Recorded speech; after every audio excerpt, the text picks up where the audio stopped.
こんにちは。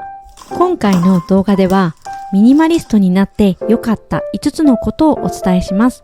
このチャンネルでは元雑貨好きマキシマリストで家族との関係をこじらせていた私がたくさんの物、こと、執着を手放してミニマムな心地よい暮らしを目指して整えていくチャンネルです。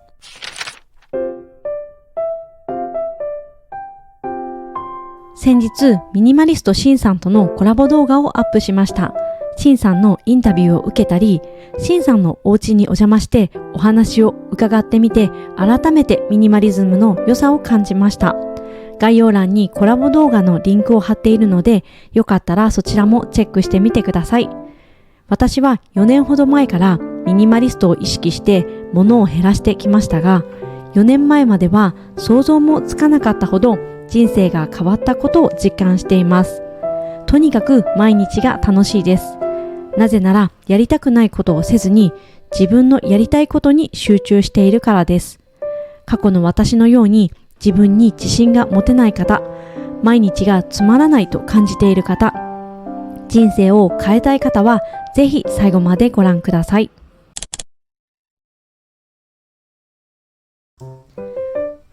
ミニマリストになって良かったこと1つ目、小さな無駄に気づける。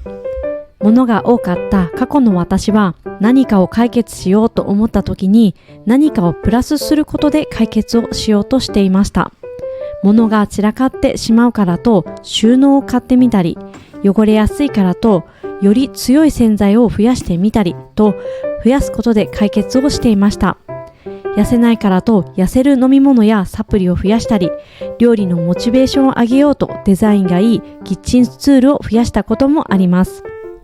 ですが、たくさんのものを手放していくと、ほとんどのものが無駄だったこと、見栄のために買っていたことに気づいて、その見栄自体も無駄だったこと、使ったお金を無駄にしていたこと、無駄だらけだったことに気づくことができるようになります。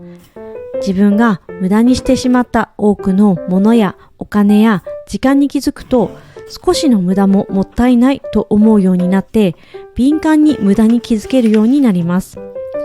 例えば、冷蔵庫のジャムが余りがちになっている無駄を見つけたら、今度からパンを買うときは何もつけなくても食べられるパンを選ぶようにすれば、お金の無駄がなくなります。例えば、家電の説明書が収納場所を圧迫していたり、探す時間を無駄にしていたりすることに気づけると、ネットで検索できる説明書は手放すと決めて、スペースの無駄がなくなりますし、探す時間の無駄もなくなります。最近は玄関の照明の消し忘れの無駄がとても気になっていました。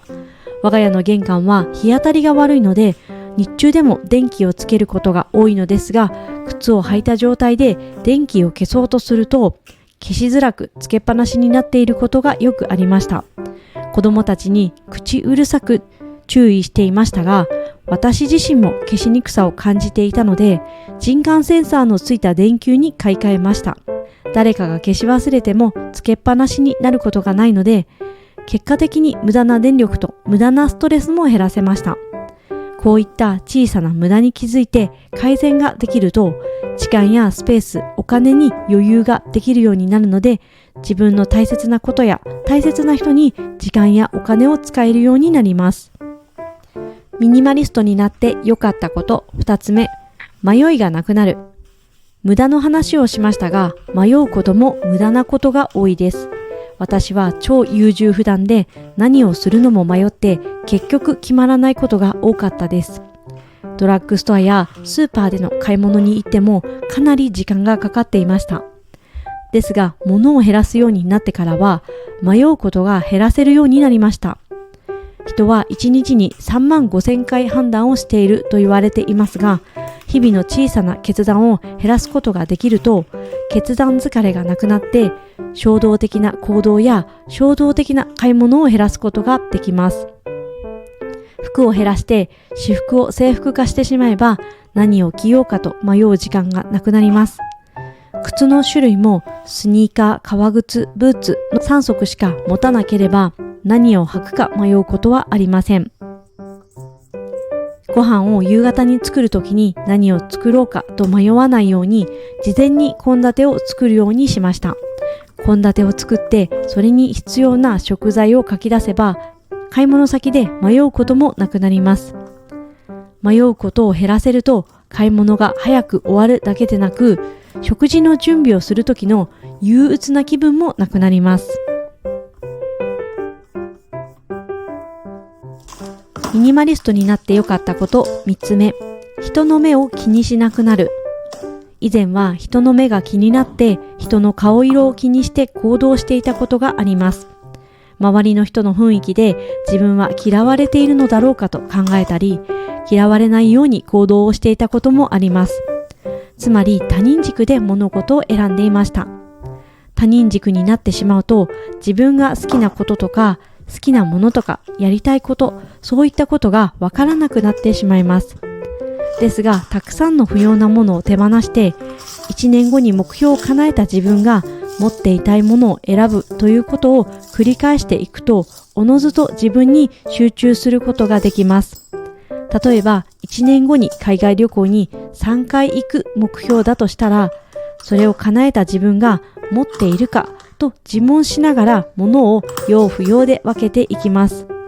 3回も海外に行くとしたらお金が必要になります。無駄にクリーニング代を使う服は手放そうとか、荷物の重量が増えてしまうような服は手放して軽い服を選ぶなどして自分を軸にした判断基準もできていきます。海外旅行に3回行くなら生活用品も種類を最低限にしてすぐに持ち出せるようなコンパクトサイズを選ぶということもできます。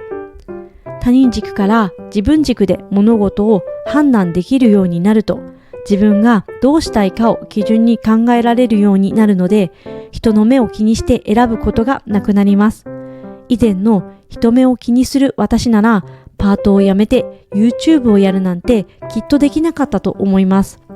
自分に集中することができると人生も変わっていきます。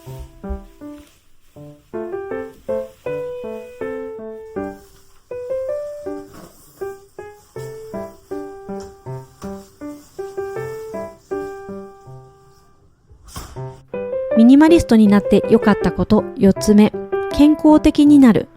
物を片付けたり整理をすることにやる気が湧かなくても、床に物がない部屋でのんびりお茶をしているのを想像すると、片付けのやる気も湧いてきます。私は今までそのワクワクした気分を利用して物を減らしたり YouTube を継続していきました。10月にはワクワクしながら2026年のビジョンマップを書き出しました。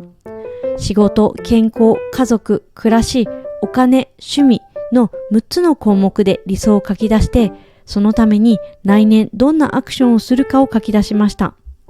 私の健康の理想は死ぬまで自分の足で歩くこと、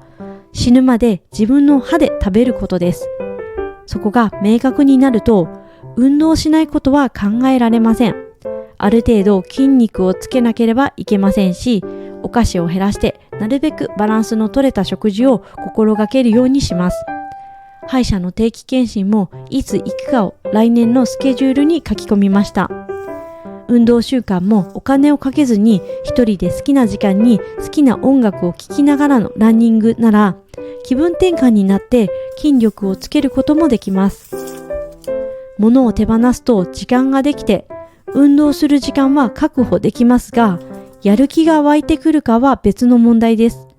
理想を思い描いてミニマムな暮らしを実現したことのように、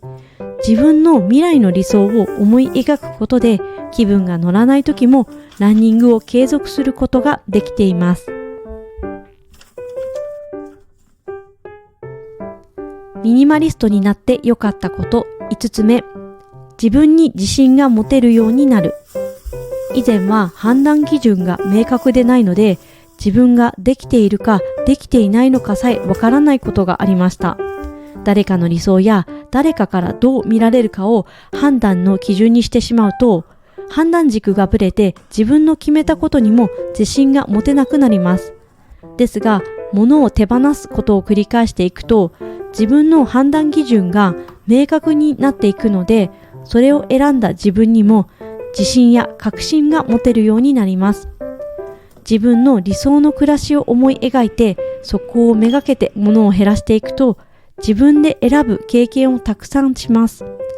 その選び取る行為がとても重要です。誰かからもらったものとかお下がりとか、そういったなんとなく使っているものはありませんか？使いにくいなと思いながらも、そのまま使い続けているものはありませんか？そこを見直して自分の暮らしの質が上がるものを選べるようになると、それだけで自信が持てるようになって自己肯定感も上がります。ただ手放すだけで大げさと思うかもしれませんが、手放すことは人生を変えます。課題を見つけて改善する、その一つ一つの積み重ねが必ず自信につながるので、騙されたと思ってぜひやってみてください。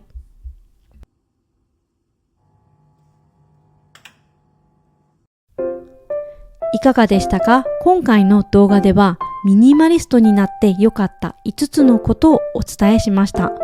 物を減らすことは掃除が楽になるとか、スペースができるとか、そういった目に見える変化だけでなく、価値観や考え方、メンタル的な部分の変化がとても大きいです。メンタル的な部分が変わると、いつでも自分の心が喜ぶことを最優先に選択することができるようになって、どんどん主体的に行動ができるようになります。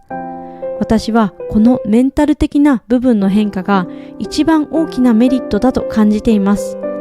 ただ物を減らすだけなので、騙されたと思って年末の手放しをぜひやってみてください。今回も最後までご視聴いただきありがとうございました。また次の動画でお会いしましょう。